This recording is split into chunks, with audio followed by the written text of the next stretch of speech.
Hey guys, how's it going? Pretty excited for today's video. I've got something pretty awesome to show you.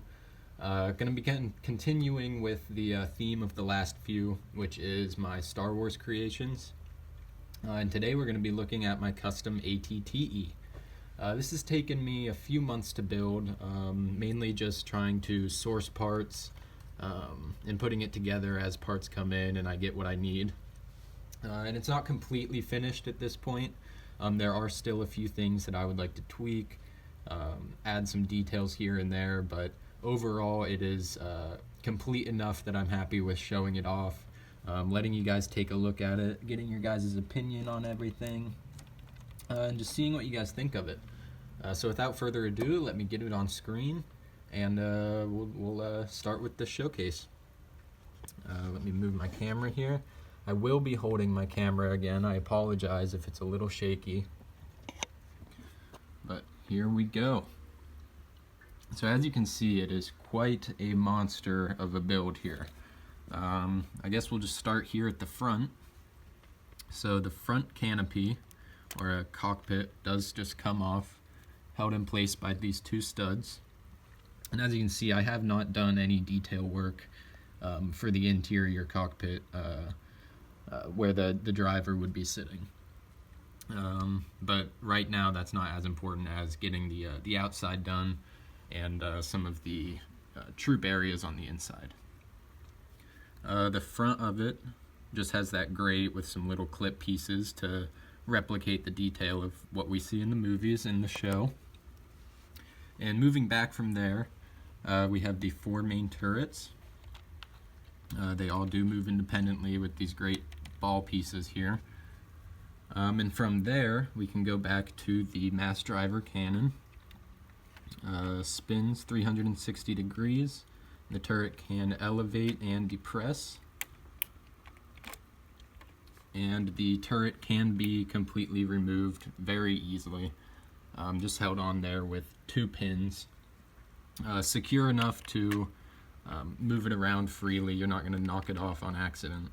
But easy enough to pull it off so that you can get good access to the interior here.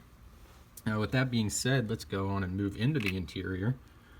This plate just lifts right off the top and is fitted with a socket there on the bottom that accepts this cheese slope piece just to hold it in place and give it that angle forward that is iconic with this vehicle. These side plates can be removed easily. Just clip them off, and you can see I have a bench here in the middle, which is mirrored on the other side, as well as two gunner's seats. It's a little hard to see in there just because it's dark. I apologize for that. But there is not a lot here in this space, just some tiles and then another seat on the other side. Moving back, there's just a little area here to place some figures. And here there will be a door leading from the front compartment to the back. Just have not added that detail yet. You can see the center, I have the ribbing here. I like the way that turned out. Unfortunately, I wasn't able to incorporate the twisting that you see in the center of this vehicle in the show. But I do like the way it looks, and I'm happy with that. I wasn't particularly too sad about not being able to incorporate that. The look was mostly what I was going for here. Go down to the front legs here real quick. We'll take a look at those. You can see I just used bricks to get that that angled look that we see on these legs and covered them with some of these dishes here to hide those joints. And each of these smaller legs, both in the front and the back, are on a set of two ball hinges. So they can be posed in any way that you would like. They can be raised, lowered, stretched to the back like it's taking a step, or anything that like that, any way you'd want to display it in your mock, really. Moving back from there, we can take a look at the main legs, which I was really happy to get this look of the connecting strut, which is something you don't usually see in a lot of LEGO ATTE mocks, which I thought was a really important thing. It's a main component of the main leg, something that's very mechanical looking, something that you'd think, that's a very important part and needs to be replicated to get the idea across that this isn't just a mock, it's a display piece, a model of the source material. These legs can also be posed anyway, forward, backwards, forward or backwards. And this connection here, if I can get it off, there we go. The foot comes off easily, and I was able to enclose this circular piece completely and just have the connection hidden up inside of this cylindrical ankle piece, which I was really happy with. It hides those little technic details that can sometimes be a little unseemly when you're looking at them, and kind of distract from the realism of the model. These main hip joints, I guess, are also independently movable from the leg, so you can position this back to get more reach or more height on the leg. And it's just overall, I think, a really great design that allows for a lot of posability.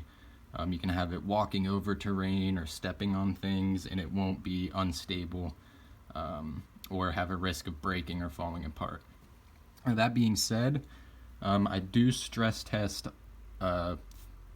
most of, or not, if not all, of the joint areas on a bigger build like this. So I have let this sit on a shelf for about a month and a half just to make sure that there's no stress, no bending of parts, nothing's going to crack or break or damage any parts in a way that makes them unusable for future mocks.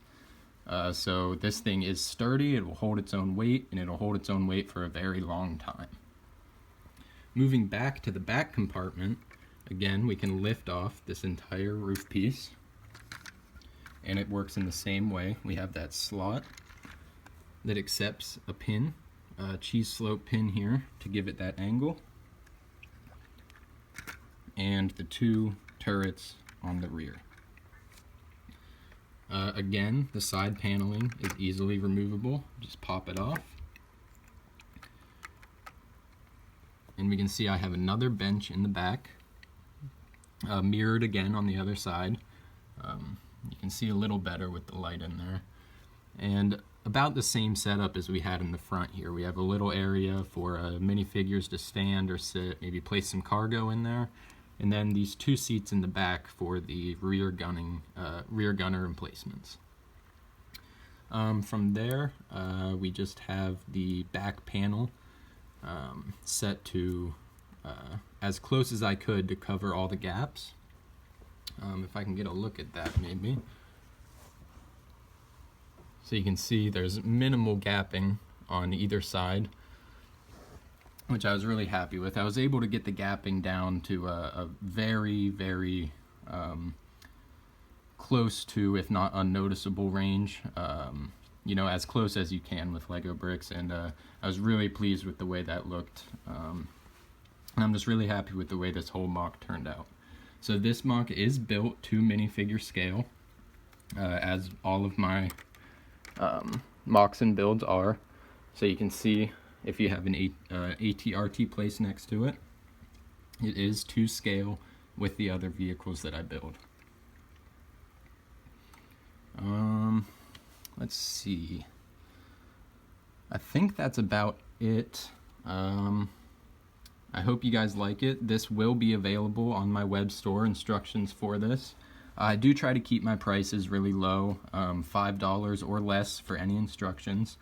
But just considering that this one is so large and I've spent so much time on it, and the modeling process on stud.io is very intensive for it, it'll probably be somewhere in the $7 to $10 range. So again, nothing too crazy, nothing that's going to break your bank account.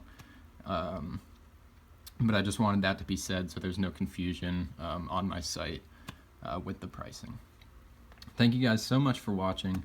Don't forget to visit my site, www.battlebirdbricks.com. This will be available hopefully sometime beginning to mid next month. once I get it completely modeled. And I hope you guys stop by and pick up the instructions so you can have one for yourself. Thanks for watching, and I'll see you in the next one.